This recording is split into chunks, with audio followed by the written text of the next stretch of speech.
আমাদের স্কুলে অনেক কিছু শেখানো হয়, কিন্তু কিভাবে ধনী হতে হয়, টাকা দিয়ে টাকা বানাতে হয়, এইসব শেখানো হয় না।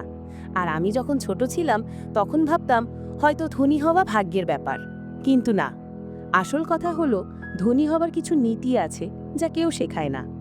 প্রথম নীতি, আয়ের চেয়ে সঞ্চয়ের অভ্যাস আগে তৈরি করো। আমি যখন মাসে 10,000 টাকা আয় করতাম তখনই সঞ্চয় শুরু করেছিলাম।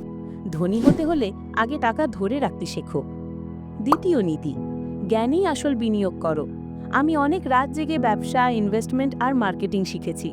টাকা খরচ করো এমন জিনিসে যা তোমার মাথাকে সমৃদ্ধ করবে।